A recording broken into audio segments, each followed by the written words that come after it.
Donc là, normalement, vous avez un petit mot qui vous dit C'est bon. C'est bon. D'accord ou pas d'accord. Bonsoir à tous, bienvenue sur cette conférence. Les gens sont en train de rentrer dans la salle. Hop. Donc, on attend. Ok. Donc, bienvenue à tous sur cette conférence sur la gestion du temps organisée par ETOC dans le programme Bizen 2.0, c'est comme ça qu'on dit.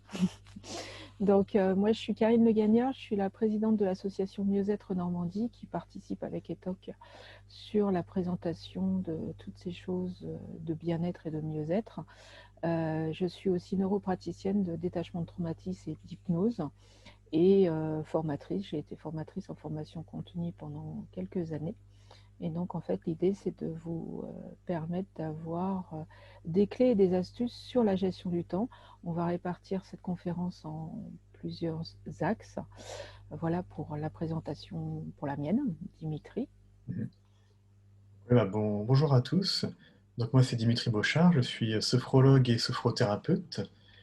Et avant ça, pour la petite parenthèse, j'étais graphiste, donc j'ai eu à beaucoup gérer le temps à ce moment-là. Donc c'était intéressant à dire. Et voilà, donc je suis sophrologue et sophrothérapeute dans la région de Canches et avec un cabinet à Feugerolles-Bully, tout au sud de Canches. Voilà, en somme. Moi, je suis Nicolas Squivet, je suis trésorier de l'association Mieux-être Normandie. Je suis au Havre, hypnothérapeute et magnétiseur. Et dans d'autres activités, effectivement, je fais aussi de la planification de formation, donc ça prend un petit peu de temps. Juste un peu. Et on a Pauline de ETOC. C'est ça. Qui, présidente d'ETOC et Clémence qui est absente et qui sera là pour les prochaines. Voilà. Parfait. Donc, on commence. Nicolas, je te laisse commencer un peu Moi, la j'allais pression. partir effectivement sur les différents types de procrastinateurs, ce qu'on aime bien reporter le lendemain, comment on va gérer. L'idée, c'est de pouvoir se connaître un peu différemment. Alors, on a 4 grands types qui sont reconnus. On a l'incertain, qui connaît effectivement beaucoup de difficultés à se mettre en mouvement, qui va commencer un petit peu tout, mais sans vraiment y aller. On a l'esquiveur. Alors lui, c'est complètement l'absurde de l'anguille. Je vais plutôt voir le lendemain ce que je peux faire, et si éventuellement je ne peux pas le faire, je verrai comment pour passer à quelqu'un pour que ce soit fait sans trop s'investir. On a à l'opposé, par contre, le perfectionniste. Tant que la tâche n'est pas faite à 100% telle que je veux, je ne fais rien d'autre. Et après, on a l'anarchiste. L'anarchiste, c'est quand même sympa ce qui se fait à côté. Il se trouve en même temps que je suis président d'une asso, et l'asso me prend quand même beaucoup de temps. Donc, je vais plutôt effectivement faire le côté, on va dire, récréatif et plus sympathique que me mettre sur la tâche qui m'est gentiment donnée. Donc, on a ce type effectivement de personnalités qui vont commencer à mettre un peu en mouvement les choses. L'idée, c'est de se connaître soi, commencer à faire un petit diagnostic, savoir un peu où on en est. Moi, j'ai tendance clairement... L'esquiveur marche bien avec une petite tendance à nard. Je ne vous le cache pas, si je peux vraiment faire un truc différent et faire que ce qui me plaît, je prends. Bon, ça ne marche pas tout le temps. Donc, il faut à un moment, effectivement, planifier les choses différemment pour pouvoir, effectivement, rentrer dans les clous et pas se créer de stress supplémentaire. Les questions qui peuvent se poser aussi, c'est comment, dans ce cas-là, je vais me motiver pour pouvoir, effectivement, mettre à la tâche celle que je n'ai pas forcément envie de lancer, quoi. Comment je vais pouvoir créer une sorte de séduction par rapport à la mission ou effectivement l'activité à faire. C'est un peu les idées qu'on pourrait trouver. Je ne sais pas si après... Ouais, je te coupe juste 2 Ouais. secondes, Nicolas. J'ai oublié de préciser aux gens qui nous écoutent, pardon, qu'il y a en bas de l'écran, il y a un Q&R qui correspond à questions-réponses. Donc, si jamais il y a des questions, vous autorisez, vous nous les écrivez simplement ici et on répondra au fur et à mesure des questionnements. Donc, il y a le chat, mais de préférence, s'il vous plaît, remplissez le question-réponse. C'est plus simple à gérer pour nous et on est sûr de répondre à toutes les questions sur le chat. Ça nous arrive d'en oublier. Voilà, donc précision que j'avais oublié de préciser. je rebondis sur ce que disait Nicolas. Ce qui est intéressant, effectivement, c'est de se connaître, parce qu'en fait, dans la gestion du temps, on va être souvent perdu et on trouve que c'est les autres qui nous en demandent trop, on n'a pas assez de temps, etc. Et on va se noyer derrière des excuses. Et en fait, c'est intéressant de prendre le problème à la base et de regarder en fait notre propre fonctionnement face à la gestion du temps. Effectivement, au niveau des quatre catégories que Nicolas a comme ça amorcé, c'est intéressant de se poser la question et de savoir dans quelle catégorie vous situez pour pouvoir en fait trouver un fonctionnement, une modification de fonctionnement. D'ailleurs, ça serait intéressant, je pense, Nicolas, que tu redonnes un petit peu les quatre types et qu'on s'amuse tous à dire lequel nous colle en fait, pour voir si dans nos spectateurs, il y en a avec quel genre de personne on est en fait. On va prendre l'incertain, donc il connaît vraiment une difficulté à se mettre dans le mouvement, à prendre des décisions, vraiment à statuer. Ce qui fait que de fait, vu qu'il ne sait pas à quel moment il statue, il est forcément en retard sur l'exécution. C'est QFD. Voilà, il pourrait gagner un peu de temps effectivement en ayant confiance en lui. Ça peut effectivement libérer un petit peu de temps pour faire autre chose. On a le deuxième cas qui est l'esquiveur, donc qui évite tout ce qui est effectivement confrontation, tout ce qui est l'activité désagréable, ennuyeuse. Il préfère effectivement changer d'idée, de sauter du coq à l'âne, faire plusieurs trucs en même temps, mais pas forcément en terminer.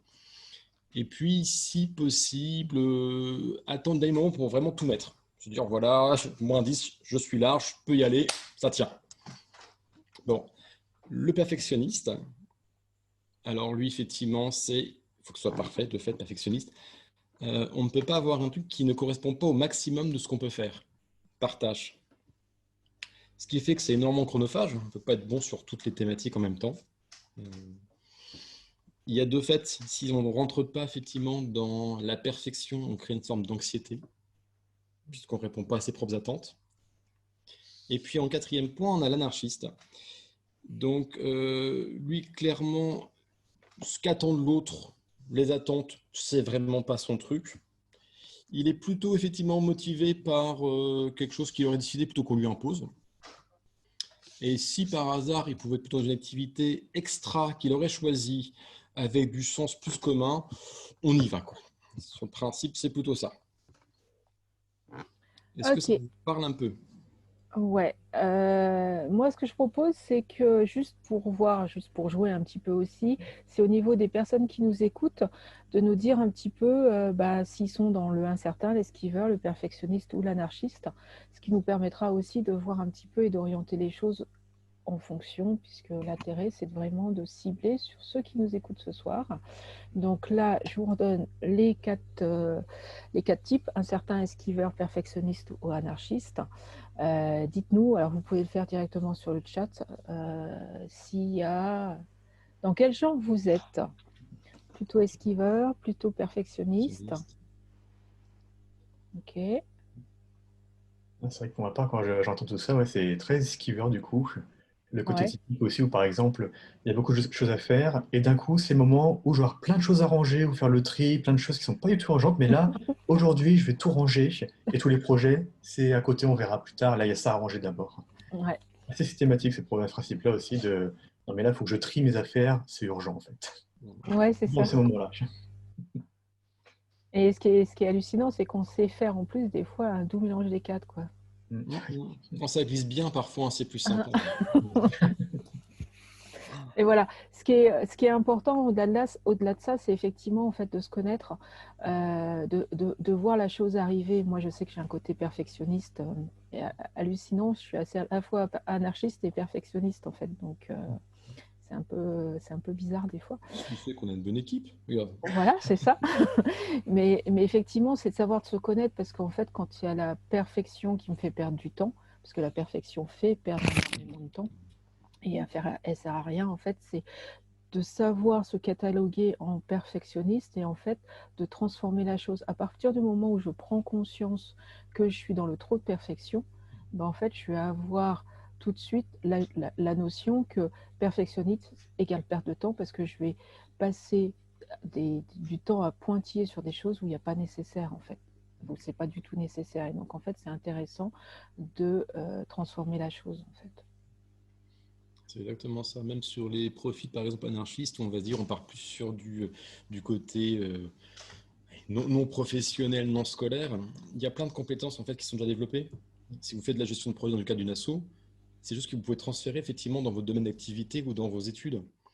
On a tendance effectivement à mettre ça par des petites bulles en se disant, bah voilà, ce côté anar, c'est sympa, on fait pour du commun ou pour l'individuel. Pareil pour les esquiveurs, pareil pour les récristes, en fait, ou pour même l'incertain, en fait, c'est que des compétences qui sont transmutables et qu'il faut effectivement passer au fur et à mesure. On a tous ce besoin de se voir avec des petites facettes au fur, voilà, disons, j'ai telle personnalité sur tel passage, mais c'est moi sur peu importe ma personnalité, en fait, c'est toujours moi. Et donc, pas hésiter à faire des allers-retours entre soi pour effectivement organiser effectivement différemment les choses, quoi. Et remettre les choses à la bonne place. En fait, le truc, c'est arrêter de se chercher toujours des excuses. Parce que quand on est dans la gestion du temps ou la gestion de la confiance en soi ou tout ça, c'est souvent à cause d'eux ou de la faute à, ou voilà. Et en fait, généralement, quand même, si on vient en vrai, la base, ça vient de nous, quoi. Où effectivement, soit on est dans le trop perfection, soit on n'a pas envie, soit on manque de motivation, etc. Et ça, c'est le premier point, c'est déjà se recentrer sur soi, de savoir où on en est et de ce qu'on a besoin et être vrai avec soi-même. Ce qui n'est pas forcément simple tous les jours, hein. Mais à partir du moment où je vais être vrai avec moi et je me rends compte que ouais, j'esquive, bah ok, j'esquive, je m'en rends compte et en fait, on va pouvoir se regarder beaucoup plus facilement. Donc c'est déjà la prise de conscience de qui on est et dans quel état on est. Ça, c'est le premier point qui nous semblait important. Est-ce que vous voulez dire d'autres choses, les gars, là-dessus, ou est-ce qu'il y a des questions là-dessus déjà? Juste une petite précision. Vas-y, Dimitri. Merci. C'est vrai que ce qui est important dans tous les cas, c'est d'abord de se questionner, de savoir pourquoi on a ces comportements. Est-ce que vraiment j'ai pas le temps, ou est-ce que j'esquive, ou est-ce que vraiment, enfin, voilà, se questionner. Et c'est juste une petite précision que je fais pour côté un peu sophrologie, on met vraiment l'accent sur le positif aussi. C'est éviter, si possible, de se faire les remarques en mode négatif. Genre, par exemple, ah, j'ai encore raté de faire ça, j'ai encore oublié, à chaque fois enfin, des choses très jugeantes, ou des fois on va avoir un dialogue intérieur qui est très culpabilisant aussi, du côté un peu, ah, j'ai encore oublié de faire ça, c'est plombant un petit peu. Être plus vraiment dans l'interrogation un peu juste curieuse, en fait, de se dire, ah tiens, là, d'accord, là, en fait, j'ai juste esquivé, là, c'est juste que j'essaie d'être parfait. Donc, je trouve juste important de préciser le côté de se questionner, ouais, et toujours faire attention à comment on se questionne, justement. Voilà. Effectivement, primordial. Et l'utilisation du langage qu'on va utiliser, on va revenir aussi sur moi, ce qui est super important pour moi, cette notion de langage, et ce langage négatif qu'on peut mettre énormément sur nous-mêmes et qui va remettre de la pression et éviter la négation, quoi. Je ne vais pas y arriver, enfin voilà, éviter tout ce qui est négatif pour pouvoir transformer les choses.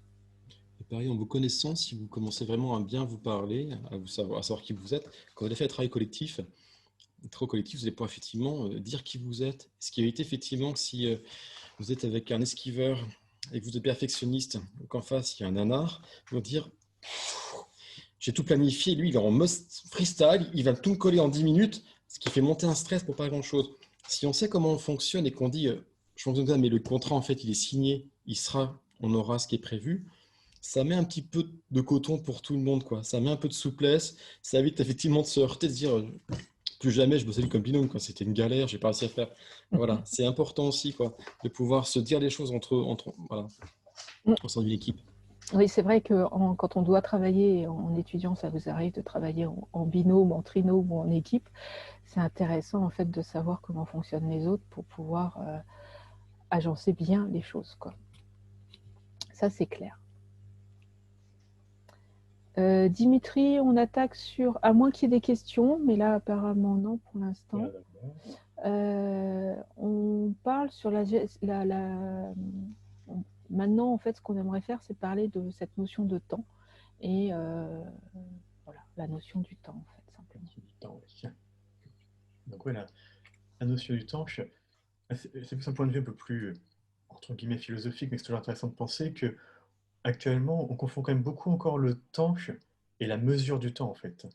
Quand on parle, par exemple, des heures, des jours, des semaines, des mois, le fait qu'il y ait 24 heures dans une journée, qu'il y ait 7 jours par semaine, 30 ou 31 jours par mois, sauf février, c'est de la mesure du temps, en fait. Et très vite, avec ce temps-là, avec cette mesure du temps, on peut vite voir ça comme quelque chose qui est assez écrasant. Le côté, on a le temps qui nous écrase, et être très devenir un petit peu, des fois, un peu obsessionnel, ce côté être toujours à l'heure, ou à l'inverse, être toujours en retard en réaction. Puis en fait, le temps devient une sorte de maître un peu invisible qu'on a, alors qu'on oublie que finalement tout ce qu'on parle, les heures, les jours, c'est comment dire, des caractéristiques techniques qu'on utilise pour planifier nos journées et tout, mais ça n'a rien d'être un grand maître qu'il faut suivre à la lettre et tout comme ça. C'était juste pour amener cette notion de ne pas confondre le temps qui est très relatif et la mesure du temps que nous on utilise au niveau quotidien en fait, finalement. J'espère que je suis assez clair quand j'explique ça du coup. Ça a l'air, il n'y a pas plein de questions qui arrivent, donc ça doit être assez clair. Des fois, je pose. Non, mais c'est vrai que c'est important, cette notion du temps, en fait, et de calibrer son temps.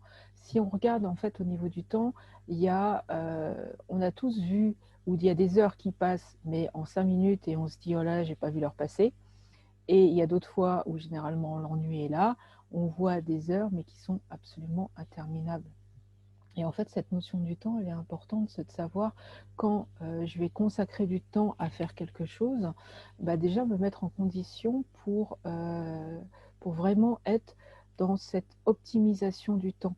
Si je commence à faire un exercice, un devoir, une révision ou je ne sais quoi sur quelque chose et que je commence à me dire je vais y passer trop de temps, ça va être galère, ça va être ceci, etc., bah, je rallonge les minutes à coup sûr. Alors que si je me donne un temps défini pour dire, voilà, là, j'ai une révision à faire, j'ai un truc à faire, j'y passe 1 heure de temps, ben en fait, cette heure-là, elle va être beaucoup plus optimisée, beaucoup plus productive, parce qu'en fait, je me suis mis en conditionnement pour, pour gérer mon temps, en fait, pour cette notion de comment je vais gérer mon temps. Et c'est super important de programmer le temps qu'on va passer sur quelque chose, en fait. D'ailleurs, comment vous faites, vous, les étudiants qui nous écoutez, au niveau de votre temps, de la gestion de votre temps vis-à-vis de vos devoirs, vos études, vos révisions, etc. Est-ce que c'est une grosse problématique pour vous, du temps où vous en faites trop de ce qui est prévu, ou comment vous gérez ça d'ailleurs? Si quelques-uns peuvent nous répondre.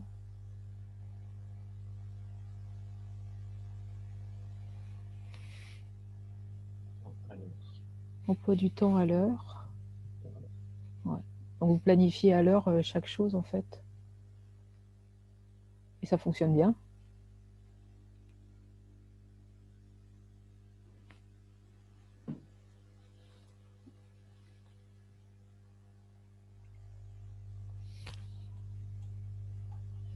Je suis en train de regarder.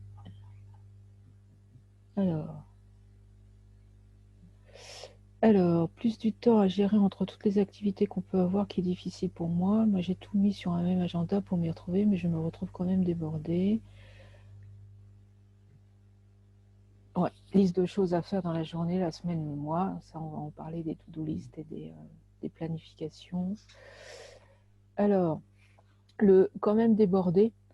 Je ne sais pas ce que vous en pensez, vous les gars, mais le débordé, en fait, des fois, on a aussi... c'est pas forcément une problématique que de gestion du temps, c'est qu'on a une problématique de vouloir trop en faire. Le fameux « je suis pas à la hauteur » ou « j'en fais pas assez » et on se met des pressions énormes. Et c'est intéressant aussi de se recentrer là-dessus, de savoir si on ne dépasse pas un peu trop notre propre capacité à vouloir trop en faire. Trop vite aussi. Il y a une question qui est apparue. Ouais. Bonsoir. Durant les révisions, je me fais des plannings à la journée que je ne respecte jamais. Le temps devient très angoissant. Ouais. Ça, on va l'aborder avec la matrice tout à l'heure. On va répondre, Esther, à votre question. Ce qui sera intéressant, là, Dimitri, c'est de continuer sur cette notion du temps et ce que tu voulais faire, et après on va parler de la gestion et de l'organisation. Ouais. Parce que du coup, on va prendre un petit peu du présent, justement, un petit peu. Parce que le temps, donc on en parle pas mal. Il faut savoir aussi, petite théorie, on va passer à une petite pratique que je vous propose ensuite. Il faut savoir que nos cerveaux, à la base, sont quand même bien programmés pour survivre. Ça, c'est la base quand même de nos cerveaux. Donc forcément, et le cerveau, à la base, le présent, il s'en fout un petit peu en fait. Parce que le cerveau, il va surtout aller chercher qu'est-ce qui peut arriver dans le futur, qu'est-ce qui peut arriver, tout prévoir, tout ce qui peut arriver, de mauvais ou pas. Et il va se baser aussi beaucoup sur le passé. Qu'est-ce que j'ai vécu avant que je peux utiliser pour me préparer au futur. Donc avec tout ça, il faut vraiment passer notre temps en fait, à projeter, à projeter, à projeter dans le futur, à bloquer dans le passé, et le présent, au milieu, on l'oublie un petit peu, clairement. Donc c'est pour ça que une des techniques aussi pour apprendre des fois aussi à se recentrer, surtout si on a beaucoup de choses à gérer, qu'on se perd dans des plannings, des choses à gérer, vraiment il y en a trop, c'est prendre un temps pour soi déjà pour se recentrer là, maintenant en fait. Et on ne le fait pas très souvent en réalité ça. L'exemple typique que j'utilise pas mal, par exemple si un jour vous faites la vaisselle par exemple, généralement quand on fait la vaisselle, on laisse l'esprit partir et on est rarement en train de réfléchir vraiment à ce qu'on fait là maintenant. Quand je fais la vaisselle, bah, je lave une assiette, c'est tout. Souvent, on repense à quelque chose d'après, bah, je fais la vaisselle, après j'ai ça à faire, j'ai hâte de finir cette vaisselle pour terminer le truc que j'ai à faire derrière, puis après j'ai le rendez-vous. Puis là, c'est pour ça que la semaine dernière, j'ai eu ça à gérer aussi. Souvent, quand on fait quelque chose, on pense rarement à ce qu'on fait vraiment là maintenant. Souvent, l'esprit part ailleurs et on est en train de penser déjà à 10 000 choses différentes, alors que là, dans le présent, tout ce qu'on fait, c'est la vaisselle. Voilà, tout simplement. Exemple typique. Du coup, si c'est OK pour vous, je vais proposer une petite pratique de recentrage dans le présent assez simple à pratiquer et vous pouvez après réutiliser sans modération, j'ai envie de dire. Hein. Quand tu dis recentrage dans le présent, c'est quoi? Ça veut dire quoi? Cet outil, en fait, c'est justement pour pouvoir, quand on a quelque chose à faire, être vraiment dans l'instant présent et se concentrer sur, alors je fais la vaisselle ou je fais mes devoirs ou je prépare mon examen. Et c'est vraiment permettre, c'est un outil pour vraiment permettre de se centrer, s'axer sur l'activité qu'on va entamer juste derrière. C'est ça que tu... Tout à fait. C'est une pratique Ok. assez courte qui va vraiment agir comme un signal pour le cerveau et pour tout le corps et toute la personne, pour vraiment se remettre dans le présent et en sortir de je gère, je gère, je gère, là maintenant je mets à une tâche, et on se met vraiment dans le présent pour en sortir un peu tout ce qui est autour, passé, futur. Donc c'est Ok. vraiment une technique qui donne en fait un signal pour vraiment se poser, et une fois qu'on a fait la technique, là on se met dans ce qu'on a à faire là maintenant, du coup, pour une durée déterminée. Ok. Donc, Voilà ce que je vous propose. eh ben, avec grand plaisir. Tu lances ça, donc là, on t'écoute. Petit Ok. exercice de 5-10 minutes. Alors, pour cet exercice, alors, qui est très simple, simplement je vais vous poser en position assise. Hein, on reste assis devant nos écrans, on est très bien installé comme ça. Donc c'est que ça c'est étrange, je n'ai pas encore pratiqué en ne voyant pas les participants. Du coup, je vais vous imaginer en train de fermer les yeux. Donc, une fois que vous êtes bien installé en position assise, confortable, je vais simplement vous inviter pour l'instant à fermer les yeux déjà. Voilà, fermez les yeux quelques instants. Voilà, et simplement suivez le son de ma voix pour suivre un petit peu la pratique, qui va être très simple, on ne va pas partir très loin dans l'esprit, au contraire. Là, je vous invite, une fois que vous êtes les yeux fermés, un peu coupés des distractions visuelles autour de nous, déjà sentir là maintenant toute votre position assise. Si vous êtes bien en position assise, et vraiment de sentir tous les points de contact que vous pouvez avoir au niveau de votre corps. Ça peut être sentir le contact du sol sous les pieds éventuellement,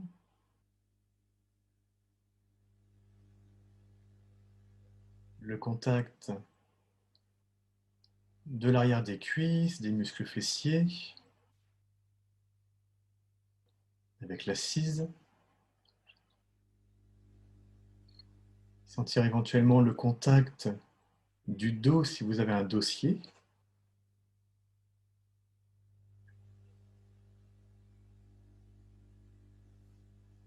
Et sentez également le contact de vos deux bras et vos deux mains, là où ils sont posés.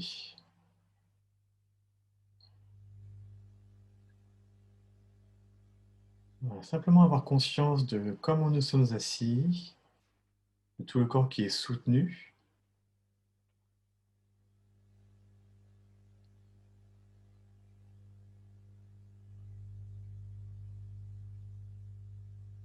Tout en étant bien installé, je vais vous proposer également de prendre conscience, d'écouter les sons que vous pouvez entendre à l'extérieur de la pièce,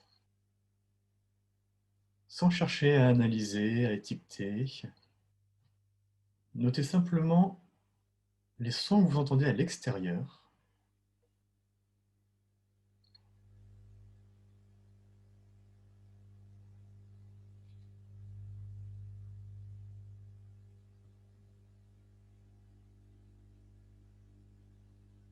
Et en vous rapprochant un peu votre conscience, tous les sons éventuellement que vous pouvez entendre à l'intérieur de la pièce, juste à côté de vous.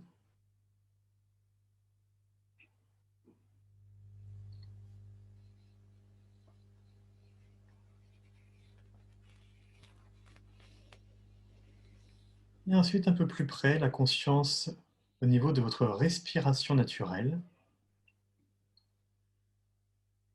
Voilà, observez simplement comment vous respirez naturellement sans modifier la respiration.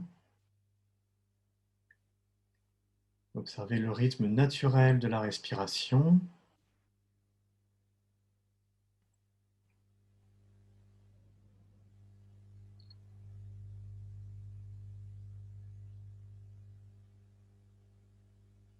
Sentez la sensation de l'air un peu frais qui rentre à l'inspire et de l'air un peu plus chaud qui ressort à l'expire.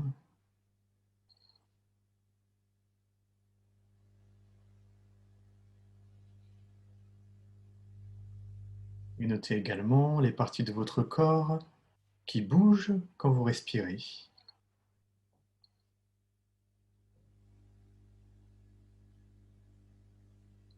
Simplement prenez quelques instants pour simplement observer votre respiration naturelle. Et s'il y a des pensées qui viennent, des distractions, notez simplement mentalement que vous avez pensé à autre chose et revenez à votre respiration.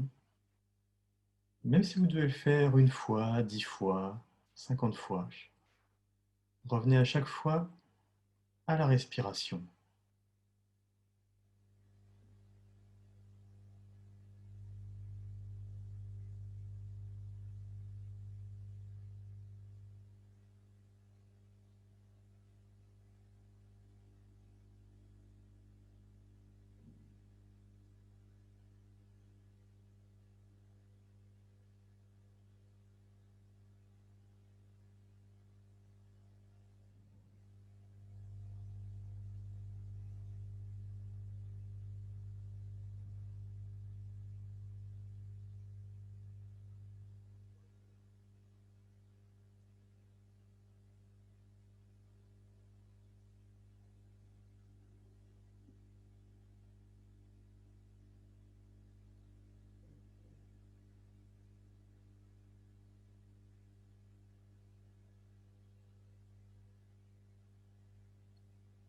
Et tout en continuant de respirer, je vous invite simplement à imaginer dans votre esprit, sur un écran mental, imaginez une petite boule qui, lorsque vous inspirez, va monter et quand vous expirez, elle redescend. Et simplement observez en inspirant la boule qui monte et en expirant la boule qui redescend.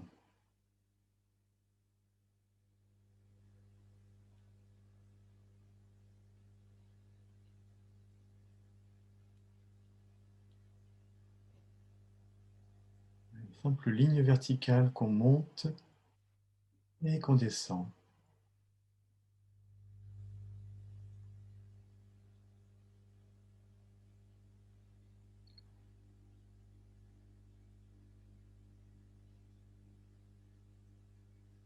Et toujours, s'il y a des pensées, distractions qui viennent, à chaque fois prenez en note et revenez à cette boule qui monte et qui descend.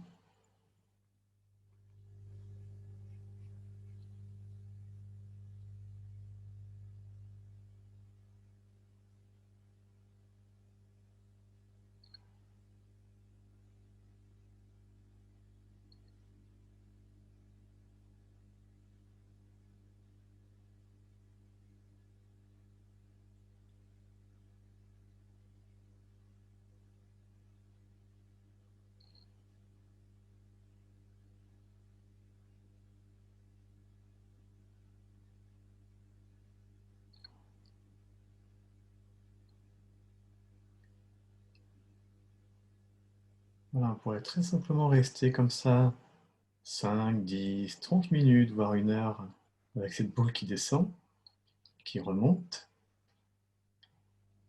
Mais pour l'instant, je vais vous inviter simplement à laisser de côté cette boule qui monte et descend. Reprenez simplement conscience de tous les points d'appui de votre corps installés en position assise. Reprendre contact avec le contact des bras là où ils sont posés, le contact du dos éventuellement contre le dossier du fauteuil,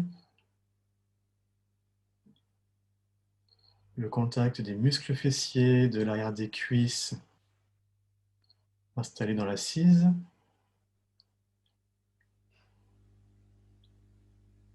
le contact du sol sous les pieds, et simplement je vous invite à prendre une grande respiration en inspirant par le nez et en expirant avec la bouche avant de réouvrir tranquillement les yeux.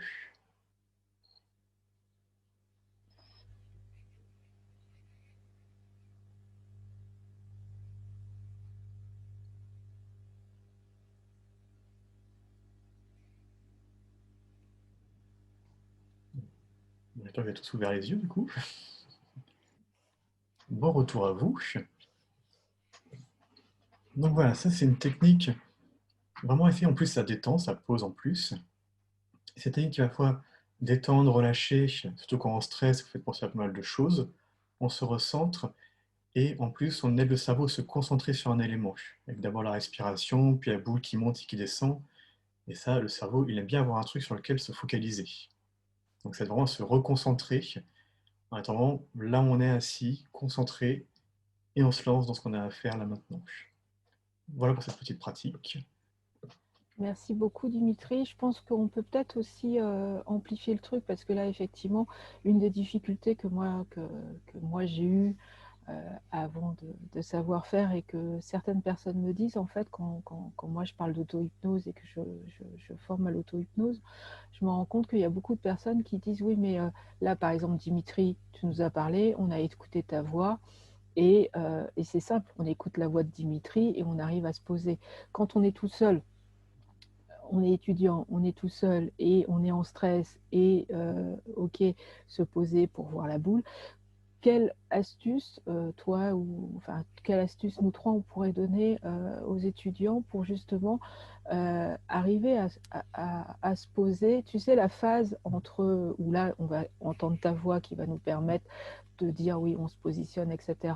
Quelle serait toi l'astuce ou le truc que tu donneras à la personne qui est toute seule et de se dire, ben voilà, je me conditionne entre guillemets toute seule. Qu'est-ce que toi tu dirais, Nico, si toi tu as un petit astuce aussi? Je pense Donc que là, ça peut être intéressant.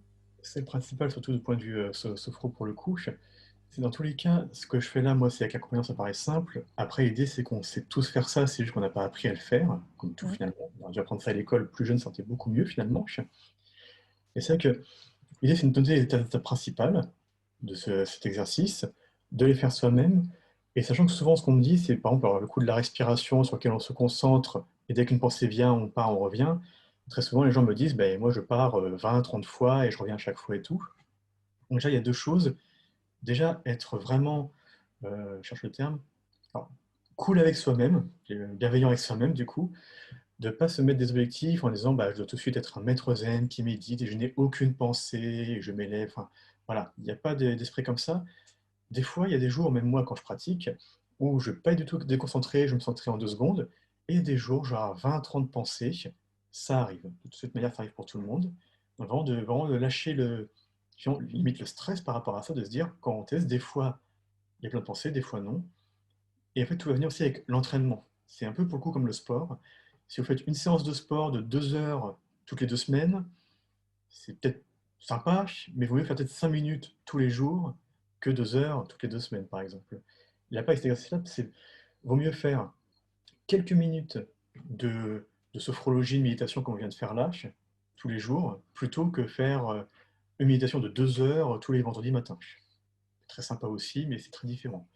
Donc vraiment, tout va bien déjà avec le fait d'entraîner. Les premières fois, ça peut paraître très compliqué. Finalement, au fur et à mesure qu'on pratique, il y a un moment, on va se rendre compte tout seul de tiens, ça a été plus facile aujourd'hui.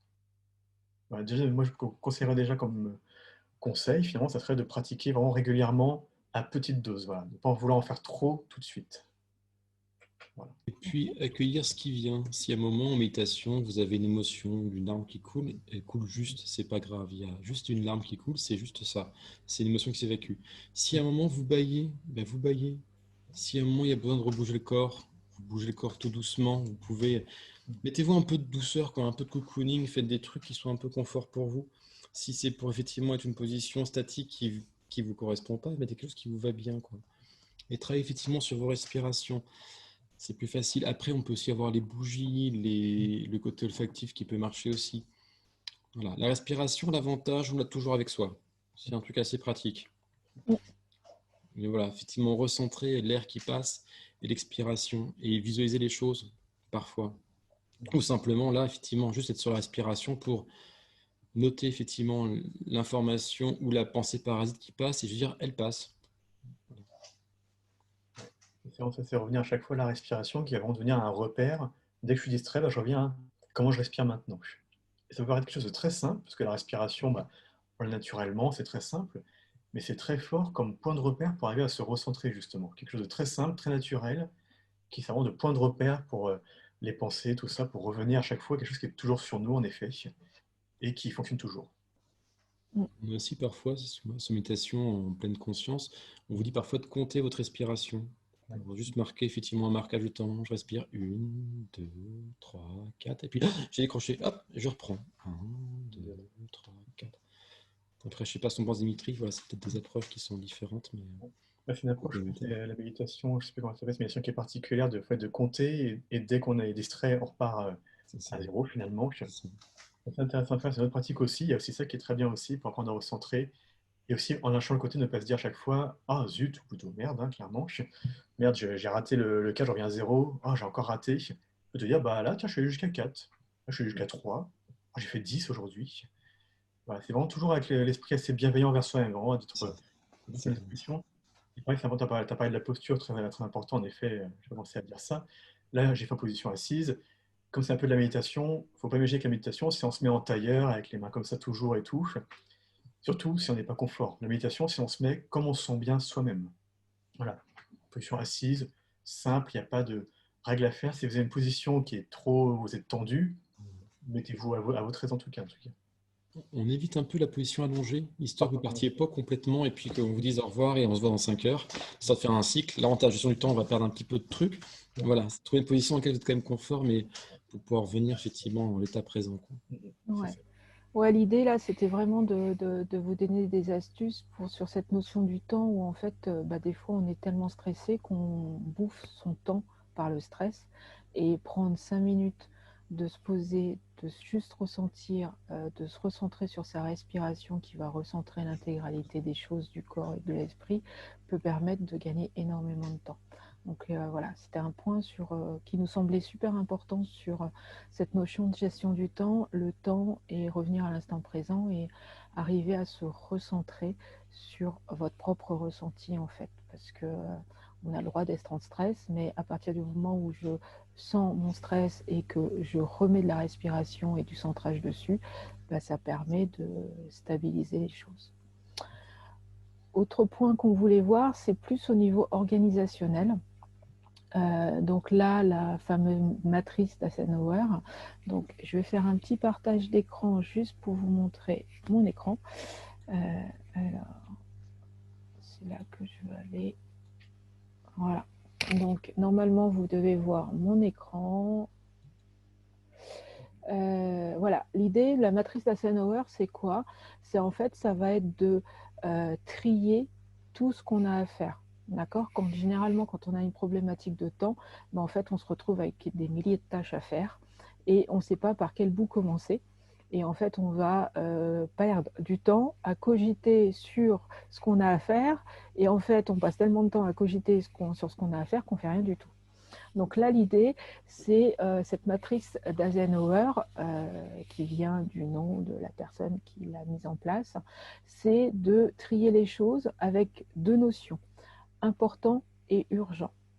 De regarder dans tout ce que vous avez à faire, qu'est-ce qui est urgent, qu'est-ce qui n'est pas urgent, qu'est-ce qui est important pour vous, ou pour l'objectif que vous voulez amener, et qu'est-ce qui n'est pas important. Donc en fait, il va y avoir le urgent, pas urgent, important, pas important. Ces notions-là, elles sont super importantes. D'accord? J'ai un examen demain, ça paraît urgent de réviser. C'est pas forcément important de se mettre à faire des fiches à ce moment-là, parce que c'est peut-être un peu trop tard. D'accord? Donc en fait, c'est d'arriver pour chacun de vos événements, chaque chose que vous avez à faire, de dire est-ce que c'est urgent, pas urgent, important ou pas important. Et alors, soit vous prenez une feuille que vous divisez en 4 comme ça avec les flèches et vous mettez urgent, pas urgent, important, pas urgent. Et chaque tâche, vous allez la mettre dans la zone concernée. D'accord? Soit sinon, ce que vous faites, c'est que vous prenez une liste. On a tous fait des to-do list et on va en parler aussi un petit peu après avec Dimitri. L'idée, c'est soit vous listez tout ce que vous avez à faire et à côté, vous mettez urgent, pas urgent, important, pas important. Et en fait, une fois que vous avez fait ça, alors urgent U, pas urgent, enfin PU, I ou PI, et après vous pouvez stabilo-bosser ce qui est urgent, important ici. D'accord. Et en fait, l'idée, ça va être de trier tout ce que vous avez à faire et d'aboutir au final à ça. On va avoir ici, en premier, on va avoir ce qui est urgent et important. Donc ça, c'est ce que vous devez faire en priorité. On ne se pose pas de questions, c'est urgent et important, c'est maintenant que je dois le faire et c'est moi qui dois le faire. D'accord? Ensuite, vous allez avoir en petit 2, le pas urgent mais important. Tâches importantes mais non urgentes. Généralement, c'est moi qui vais les faire. C'est à traiter rapidement, mais je peux les planifier un petit peu. D'accord? Donc, en fait, je prends mon agenda et je vais les planifier. Je sais que c'est important pour moi. C'est une valeur qui est importante pour moi parce que c'est quelque chose que je me tiens à cœur. Par contre, ce n'est pas urgent.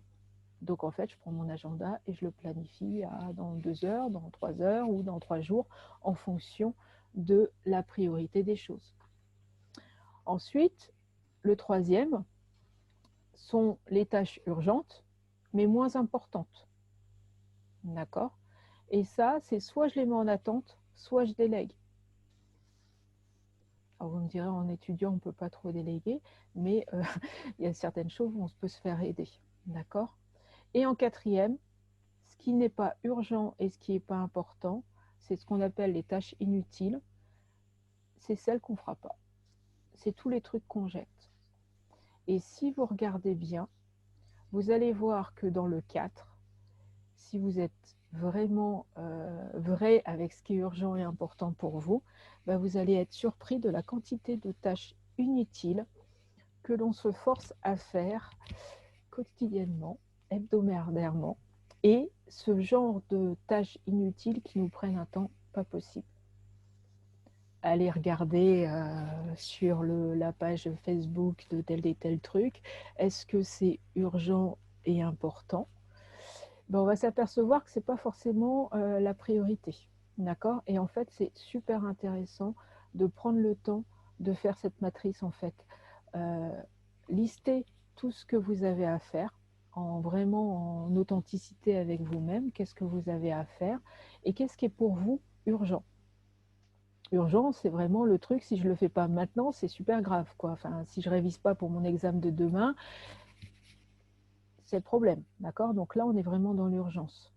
Si je ne révise pas pour mon examen qui est dans 6 mois, on n'est pas dans la même urgence. En fait, c'est vraiment de cataloguer les choses en fonction de ces notions-là.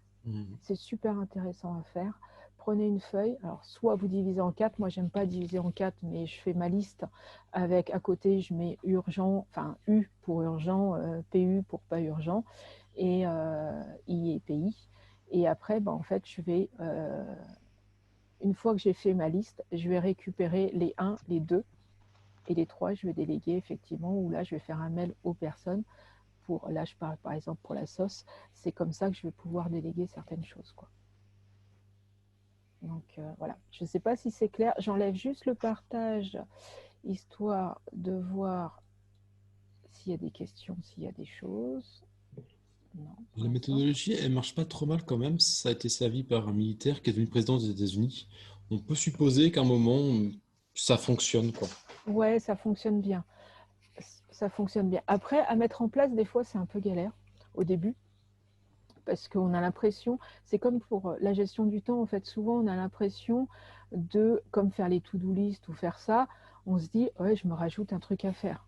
Parce qu'on est d'accord, il faut prendre un papier, il faut lister la chose, et en fait, on se rajoute quelque chose à faire. Mais cette matrice-là va vraiment permettre d'éliminer, allez, on va dire, 3/4 des choses. Moi, les premières que j'ai faites, j'ai supprimé 3/4 des trucs, des points qu'il y avait sur mes to-do list. Et quand vous réalisez ça, bah, ça fait un gain de temps énorme. Est-ce que c'est clair, cette notion de urgent, pas urgent, ou pas du tout? Est-ce qu'il y a des questions là-dessus?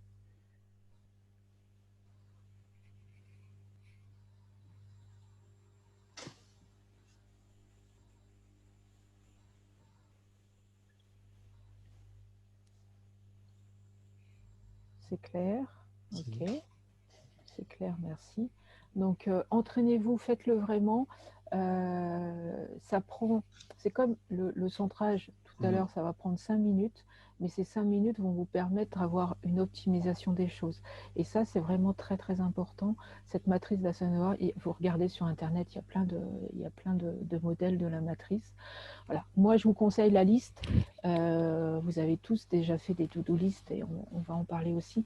Mais mettez urgent, pas urgent à côté. Et vous pouvez le faire aussi avec des couleurs. Moi, je suis une visuelle, donc je fais beaucoup avec de stabilo et de couleurs.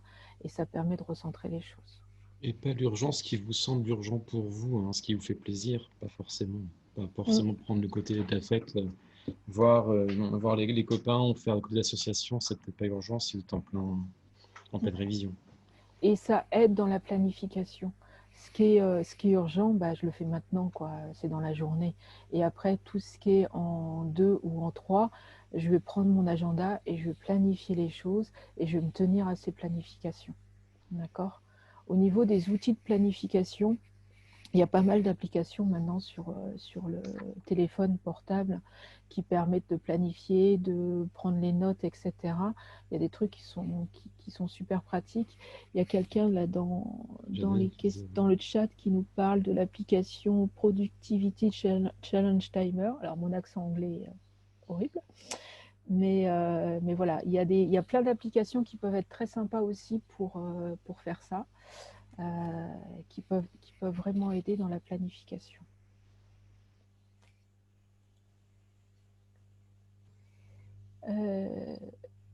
Tu nous parles s'il n'y a pas de questions, on continue un petit peu sur cette notion de to-do list que Dimitri voulait aborder et après on répondra aux questions. Il y a 2 questions pour l'instant, on répondra après. Ouais. Donc les to-do list, c'est sûr que je ne vais pas vous apprendre à faire des to-do list, on sait tous plus ou moins en faire. Mais juste apporter quelques notions en plus quand on fait des listes. Bon, déjà, il y a la matrice là, qui est super intéressante à utiliser comme modèle de base pour faire ces listes. Les points que je vais mettre dessus dans les listes, il y a 3 points aussi à se rajouter au niveau des listes. Le premier point déjà, c'est intéressant aussi pour notre cerveau qui aime bien aussi les petites victoires. Quand on se fait une liste, ça peut paraître vraiment tout bête, mais de rayer au fur et à mesure toutes les choses qu'on arrive à faire finalement. De prendre le temps, et vraiment en y pensant, de prendre sa liste, de dire ça je l'ai fait, et de le rayer. Et c'est tout bête, mais ça crée une petite satisfaction au niveau du cerveau, une petite récompense que le cerveau s'offre finalement. Donc déjà, ça, il y a une manière qui peut déjà se récompenser, déjà se dire j'ai réussi à faire ça au fur et à mesure, et vraiment de le faire, pas juste prendre la liste et dire ça j'ai fait, je passe à autre chose, vraiment prendre le temps de se dire ça j'ai terminé. Voilà, c'est quelque chose de tout simple, mais le cerveau, il aime bien déjà des fois se faire plaisir. Autre chose aussi, au niveau des listes, ce qui est intéressant à faire aussi, c'est que des fois, on fait des listes, des fois, un jour, le lendemain, on rajoute un truc, le lendemain, encore un truc, puis on en retire un. C'est une liste qui est très mouvante dans la semaine. Et là, je prends le même principe un peu que pour la cuisine, finalement. il y a un système qui est aussi que des fois, on prend son dimanche, par exemple, on se prend un bon temps pour faire plein de repas d'un coup, on prépare à l'avance pour toute la semaine. Du coup, après, le reste de la semaine, on n'a pas réfléchi pour les repas, on a tout préparé à l'avance, il n'y a plus qu'à réchauffer derrière. Et en fait, pour les listes, c'est pareil, c'est vraiment se prendre un temps, le moment qui est mieux pour nous dans la semaine, finalement, et de là, faire vraiment sa liste avec la matrice de base, avec vraiment toute la semaine, qu'est-ce que je dois faire au fur et à mesure, pour pas avoir à y revenir à chaque fois au cours de la semaine tout le temps. Vraiment se diviser le temps pour pas passer son temps à faire des listes non plus, en fait, justement. Un temps, liste, et après, faire les choses. Puis plus tard, liste. Voilà, ça c'était un point qui va être intéressant à tester aussi. Et dernier point aussi, d'ailleurs, en lien avec une question justement que j'ai eu au début, justement, qui parlait de je me fais des plannings à la journée que je ne respecte jamais. Ce qui est important, là je parle d'une expérience un peu plus personnelle. Moi pendant un an, j'étais au chômage total à un moment. Et du coup, comme moi j'étais très carré, pour tenir un rythme, je me suis fait des plannings ultra carrés, à l'heure près et tout. J'étais ultra débordé pour un chômeur pour le coup. Et je me suis fait un planning quasiment impitoyable, hein. C'était vraiment minuté à la journée, j'avais plein de choses à faire et tout. Et au bout d'un moment, bah, ça devenait insupportable. Je commençais à ne plus faire le truc dans ce que je devais faire, pas faire justement avec la matrice, par exemple, que j'aurais dû utiliser. Ce qui est important du coup aussi, c'est de se faire des plannings. Ouais. Et dans le planning, des fois, se marquer aussi des zones de temps libre. Mais le marquer. Pas juste se dire, bah tiens, là j'ai un trou, on va dire que ça serait du temps libre ou de la place pour autre chose. Et vraiment se dire, bah tiens, ce jour de telle heure à telle heure, c'est loisir, temps libre, autre chose. D'être vraiment pas dans le côté impitoyable de se diriger, je dois faire ça, ça, ça, dans la contrainte, mais aussi se programmer des moments pour aussi bah, se faire un peu de bien et souffler un petit peu. Et pas être vraiment dans le côté pas trop euh, rigide, en tout cas. Les listes sont très rigides, donc ça peut être rigide, en même temps, ça peut être assez ouvert. Donc, voilà ce que je voulais vraiment ajouter au niveau des to-do list, qui me trouve intéressant de préciser aussi, avoir aussi ce qui vous convient aussi dans ces pratiques-là, du coup. Ouais. Donnez-vous le droit à l'erreur en fait en les faisant. Oui. Vous allez tester au fur et à mesure, ça va s'écrémer, ça va décanter. Elle ne sera pas parfaite du jour au lendemain. Au fur et à mesure, vous allez trouver une méthode qui va vous correspondre et vous allez l'approprier. De fait, ça va faire un petit peu de confort aussi. Ça va un peu vous rassurer. Toujours intéressant de se mettre un peu de cocooning, hein, de bienveillance avec soi-même, c'est toujours important. Et puis voilà, au fur et à mesure, vous planifiez les choses, quoi. Tout simplement. Ouais, et c'est important, en fait, moi j'appelle ça le rendez-vous avec moi-même. C'est super important sur votre planification, sur votre agenda, en fait, le rendez-vous avec moi-même. Parce que si on a un rendez-vous, si on a une heure de cours, bah, on sait qu'à telle heure, on a rendez-vous, enfin on a le cours, on va être présent. Si on a rendez-vous avec un spécialiste, on sait qu'à telle heure, on va y être. Si je me mets un rendez-vous avec moi-même sur mon agenda, bah, ce temps-là, en fait, je vais me l'octroyer. Et c'est super important. Et ces rendez-vous avec soi-même, ça va permettre effectivement de prendre du temps à faire votre matrice d'Eisenhower, de faire votre planification, de faire, comme Dimitri disait, bah, la liste de tout ce qu'on a à faire, etc. Et de s'octroyer ce temps. Parce que si on ne le planifie pas, eh ben, il passe à la trappe parce qu'il y a tel prof qui va nous demander tel truc, il y a tel truc que je n'ai pas compris, il y a tel étudiant qui va me demander des infos sur tel et tel truc et je vais passer du temps. Et en fait, on va se laisser déborder par le temps. Si vous planifiez des choses, ce qui est important, quand la matrice Eisenhower, elle sert aussi à la planification de votre agenda, qu'est-ce qui est important dans votre semaine, quels sont les créneaux qui sont importants pour vous et quels sont les créneaux qui sont urgents dans votre semaine pour que cette semaine elle tienne debout en fait. Et planifier votre agenda et planifier ce rendez-vous avec vous-même. Il est super important parce que si je ne me fixe pas ce rendez-vous avec moi-même, bah, il passe à la trappe. Parce qu'il y a du ménage, parce qu'il y a machin, parce qu'il y a ceci, etc. Et on va passer à côté. Et ce rendez-vous avec soi-même, bah, ça peut être 5 minutes le matin. Vous planifiez sur votre agenda les 5 minutes de la méditation, de la sophro, de la respiration, mais vous le notez. Et plus vous allez le faire comme ça, plus en fait ça va devenir un automatisme. C'est vrai que ces rendez-vous avec toi, ils sont vraiment importants. Si vous les planifiez, lecture, effectivement, méditation, un temps de zik, ce que vous voulez, c'est un temps qui est valorisé. Si vous laissez glisser, c'est un temps qu'on perd. Et vu qu'on a hors de perdre les choses, au niveau de l'inconscient, c'est un peu de perdre quelque chose, c'est pas possible. Ça crée des frustrations. Après, dites-vous que c'est une méthode qui permet effectivement de faire un cadre, hein. On a chacun nos tendances. Moi, je vous ai dit, je suis un peu tendance anarchiste et puis esquiveur. Avoir un petit cadre à un moment, c'est hyper sympa de me dire, dedans, c'est le bazar, mais c'est bordé, quoi. Ça va effectivement poser parfois un peu les choses. Mm. Mais commencez par vous connaître vous-même, vraiment travailler sur comment vous travaillez sur votre gestion, qu'est-ce qui est important. Et puis au fur et à mesure, en fait, tout se met ça se décante.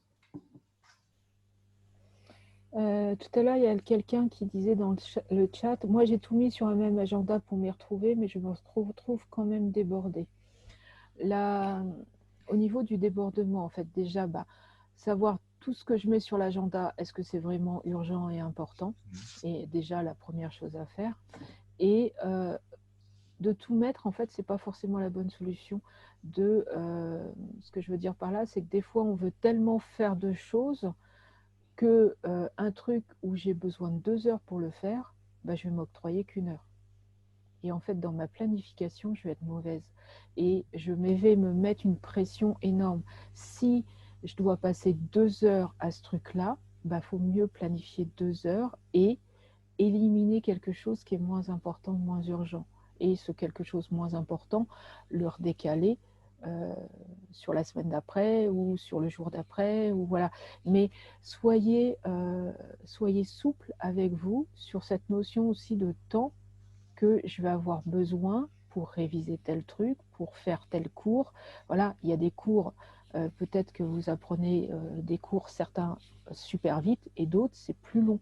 Vous avez le droit, mais par contre, dans votre planification, pensez à être juste avec ce temps-là. Parce que souvent, on veut bien faire, on va faire son planning, et on va répartir de manière complètement arbitraire, abusive, en disant j'ai 10 matières, j'ai 10 heures, 1 heure pour chaque, sauf que c'est pas forcément ce qui est juste.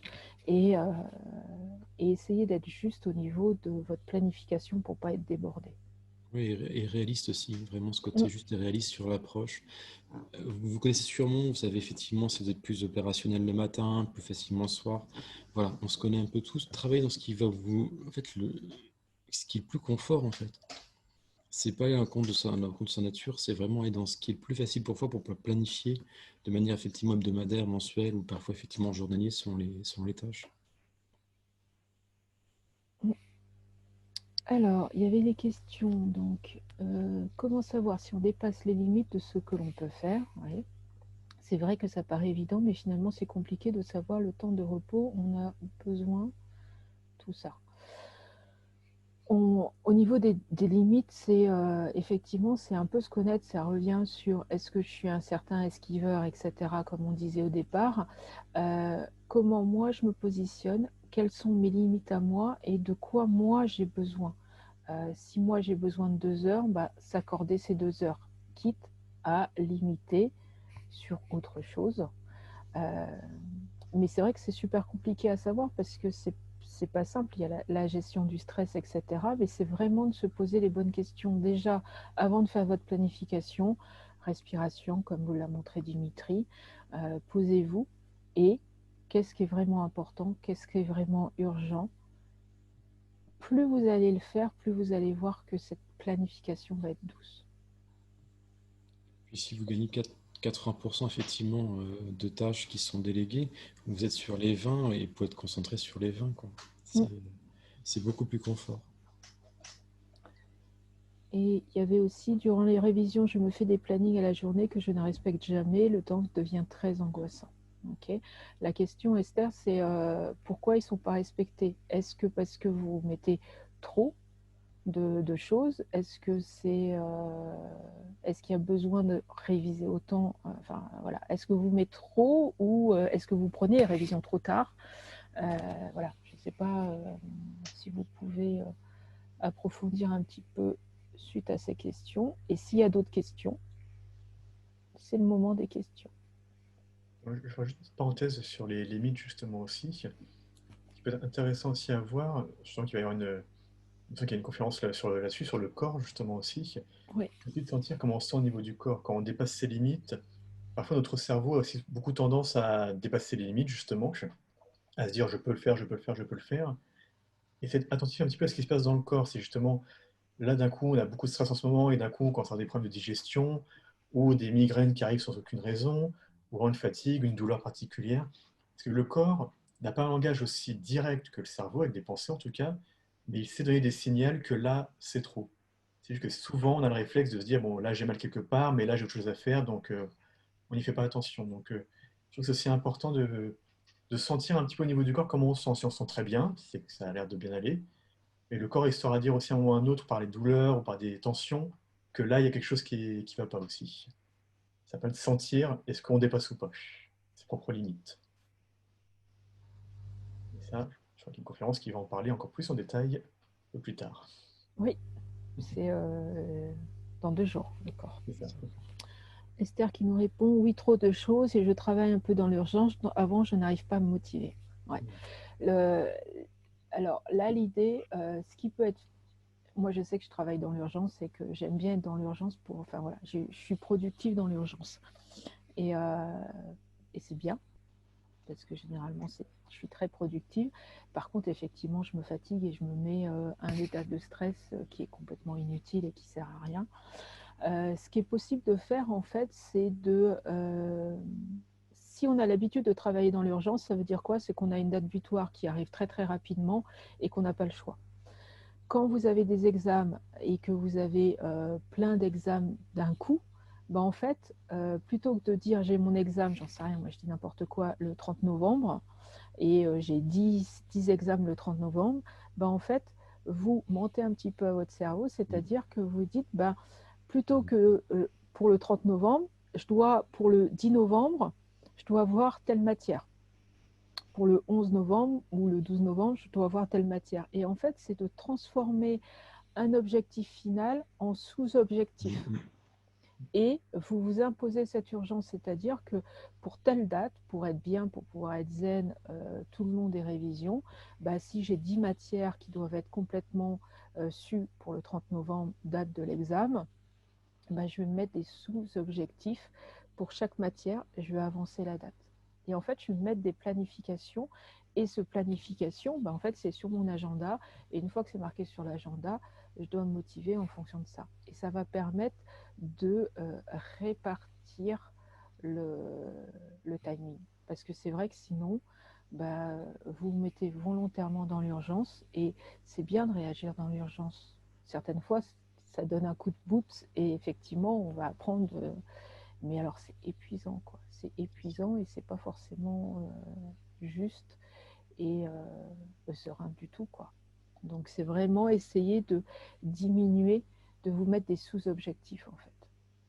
Effectivement, ça va réduire en même temps la charge émotionnelle liée au stress et aux choses comme ça. Déjà, c'est beaucoup plus confort, mais voilà, ça va effectivement déposer aussi ce qu'il y a à déposer, quoi, tranquillement au fur et à mesure. Et puis si vous avez un petit moment de tranquille, vous avez 10 jours de plus pour être bien, bah, 10 jours on peut finir, quoi. Oui. Bah, profitez-en quand vous arrivez à mettre des sous-objectifs et que les sous-objectifs sont atteints. Gratitude et félicitez-vous. C'est-à-dire que vous faites une soirée de récup, une soirée avec des potes, etc. Mais si j'atteins un objectif, un sous-objectif, bah, je sais que j'ai du temps, bah, je me félicite, je me fais quelque chose de bénéfique pour moi, je me congratulise, entre guillemets. Après, chacun fait avec les méthodes qu'il veut derrière, mais se féliciter d'avoir réussi à tenir l'enjeu. Et je n'arrive pas à me motiver. Quand vous n'arrivez pas à vous motiver, essayez de visualiser le ressenti que vous avez quand vous êtes que dans l'urgence. Quand vous êtes que dans l'urgence et que vous êtes proche des examens et que c'est complètement l'urgence, on est d'accord, vous êtes dans un mal-être profond, stress et angoisse. Quand vous n'arrivez pas à vous motiver pour anticiper, bah visualisez-vous dans quel état vous allez être si vous n'anticipez pas. C'est une petite sorte de coup de pied qui peut être un peu intéressant à faire en fait. C'est d'utiliser la visualisation dans l'autre sens pour ramener la motivation au bon moment. Ça peut être intéressant à faire. Ça. Et c'est trouver le plaisir dans ce que vous faites, même si à un moment c'est vraiment pas votre tasse de thé, quoi. Essayez de trouver un truc ludique qui va vous parler. Votre inconscient, c'est un gamin de 5 ans. Si vous trouvez un truc sympa qui va lui parler, il va venir jouer avec vous. c'est ça. Il y a plein de trucs comme ça, quoi. Après, il y a des petits bouquins aussi, moi, que je trouve intéressants si on a le temps. C'est, par exemple, c'est Le point au moment présent. Je trouve qu'il est super intéressant. C'est un peu une petite base pour tout le monde, on l'a tous lu. Il a peut-être fait écho à certains moments, quoi. Un petit moment détente. Voilà, ça peut être toujours intéressant de prendre du temps pour soi aussi, puis de vivre vraiment ce qui se passe dans l'instant. Voilà, voilà. Est-ce qu'il y a des questions? Est-ce qu'on a répondu à celles qui étaient déjà posées, ou est-ce que vous voulez qu'on amplifie certaines choses?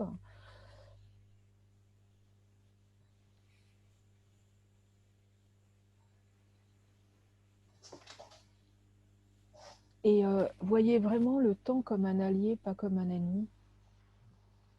C'est quand vous faites quelque chose qui vous plaît, en fait, le temps, c'est un allié, quoi. C'est agréable. Donc, pour vos examens, pour tout, prenez le temps comme un allié, en fait. Mais, voilà, le temps passe, le temps arrive. Faites des planifications douces pour vous, en adéquation avec qui vous êtes et comment vous fonctionnez. Si moi, je sais que je travaille dans l'urgence, comment je transforme cette manière? Je me mets des mini-urgences tous les jours. Mais ça marche. Je suis productive dans l'urgence. Mais j'attends pas vraiment d'être l'urgence totale, parce que là, c'est fatigant. C'est surtout fatigant pour les autres, d'ailleurs. Je fonctionne un peu comme toi. J'ai tendance un peu à gagner l'information, à travailler mon fond de dossier. Et puis, 4-5 mois à l'avance, finalement, je vais me dire, bon, dans 2 heures, il faut y aller. C'est parti. C'est ça. Mais effectivement, c'est le fait d'avoir stocké ce qu'il y a avant comme information qu'on peut lancer. Et dans ces cas-là où, effectivement, le stress, il est intéressant. Parce que c'est juste le côté qui booste. C'est pas tout qui nous panique. Ouais. C'est pour ça, tout à l'heure, on a travaillé au début de la semaine, on a travaillé effectivement sur la gestion du stress et autres. Tout ce que vous avez fait pendant le cycle en fait, de conférence qui est proposé par ETOC, il faut vraiment reprocher ce qui vous va au fur et à mesure. Vous allez voir, tout moment, ça prend une forme.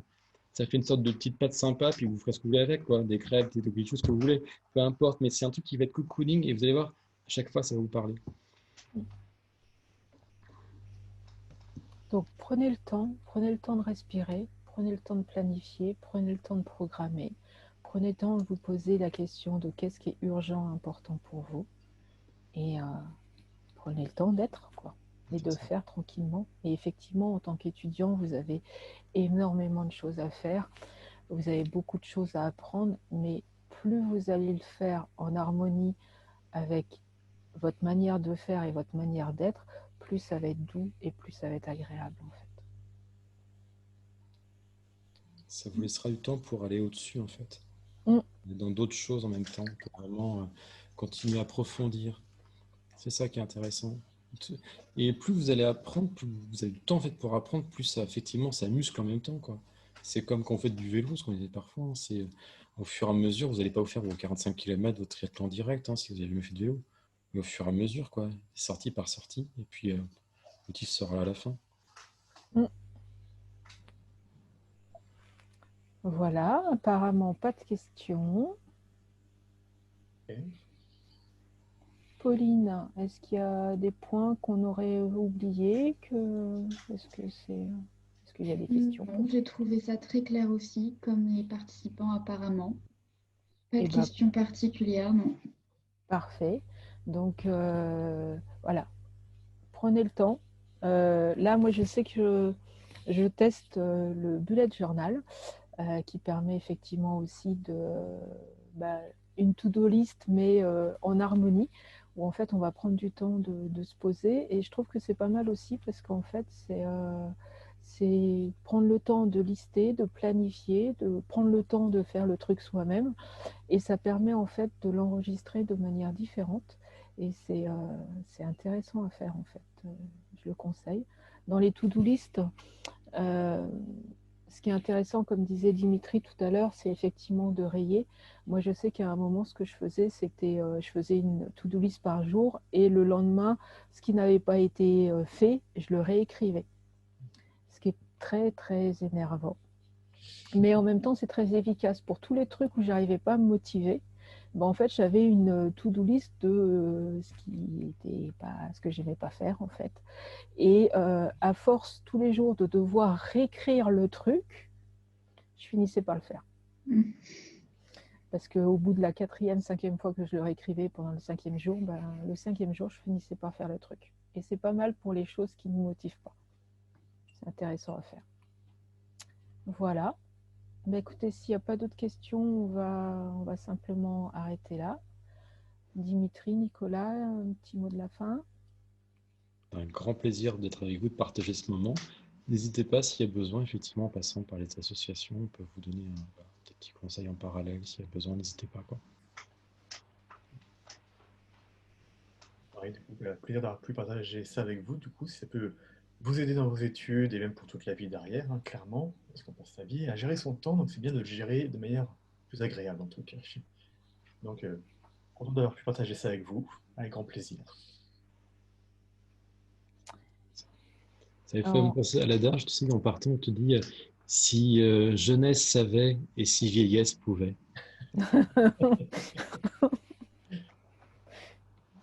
Tu nous donnes un coup de vieux là, quand même. Ah, je sais, mais c'est la barbe qui fait ça, vous inquiétez pas. En tout cas, un grand plaisir de participer encore avec vous ce soir. Merci de nous avoir écoutés et j'espère que ça vous donne quelques clés. Et puis la prochaine soirée, je laisse Pauline m'annoncer, c'est demain. Oui, donc on se retrouve demain avec cette fois-ci une conférence présentée par les intervenants du SUMS.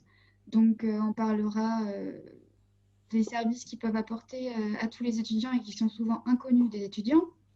On parlera aussi de la sophrologie un petit peu, de la réflexologie plantaire et de la pédagogie perceptive. Je ne sais pas du tout ce que c'est, donc j'ai hâte. Et mercredi, on se retrouvera à nouveau avec l'association Mieux-être Normandie pour cette fois parler du corps et comment s'en servir pour gérer son stress. Donc voilà, merci à tous les participants et encore merci à vous de répondre à nos questions et d'être aussi clairs. Avec grand plaisir, c'est un vrai bonheur pour nous de le faire. Bonne fin de soirée à tout le monde. Bonne je soirée. Coupe et puis à la prochaine édition. Bonne soirée à tous. Merci, au revoir.